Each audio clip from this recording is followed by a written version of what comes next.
उज्ज्वल निकमच लढतील आमचा खटला. देशमुख कुटुंबाची भावनिक साथ. गेल्या 7 महिन्यांपासून सुरू असलेल्या न्यायालयीन लढ्याला आता नवं वळण मिळालंय. गावकऱ्यांच्या पाठिंब्याने आणि सामाजिक सलोख्याच्या पायावर उभ्या असलेल्या या लढ्यात देशमुख कुटुंबियांसाठी न्याय मिळवण्याचा निर्धार अधिक दृढ झालाय.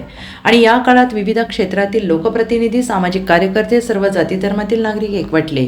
या खटल्यासाठी सुप्रसिद्ध वकील उज्ज्वल निकम यांनी पुढाकार घेतलेला असून त्यांनीच केस लढवावी अशी विनंती आज देशमुख कुटुंबियांनी केलेली आहे. त्यांनीच ही केस लढवावी ही आमची मनापासूनची विनंती आहे, असं भावनिक आवाहन धनंजय देशमुख यांनी केलं आहे.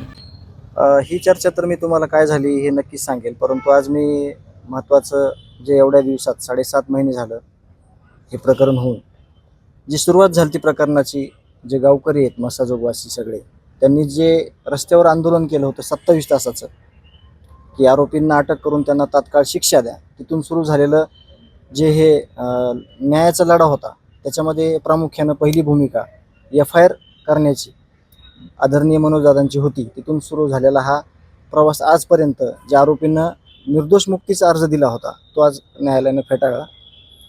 या कालावधीमध्ये गावकरी, विविध क्षेत्रामधील लोकप्रतिनिधी, सामाजिक कार्यकर्ते आणि सर्व जाती धर्मातील लोक यांना मी सगळ्यात पहिले त्यांचा आभार मानतो की देशमुख कुटुंबियांच्या सोबत, गावकऱ्यांसोबत तुम्ही एवढ्या ताकदीनं उभा राहिलात न्यायाच्या लढाईत.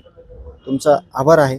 आणि जी ही केस ज्या वकील साहेबांकडे यावी, हा खटला ज्यांनी चालवावा, त्यासाठी जे आम्ही अन्नत्याग केलं होतं, अन्नत्याग आंदोलन केलं होतं, त्यावेळेस निकम साहेबांनी गावकऱ्यांना आणि मला असं सांगितलं होतं की ही केस मी घेत आहे, तुम्ही अन्नत्याग करू नका.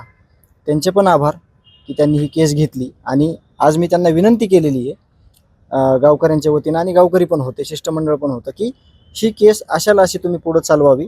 आम्ही त्यांना विनंती केलेली आहे. आमच्या विनंतीचा ते नक्कीच मान ठेवतील आणि जशाला तशी पुढं केस ही देशमुख प्रकरणातील लढतील अशी आम्हाला अपेक्षा आहे आणि त्यांनी ही केस लढावी.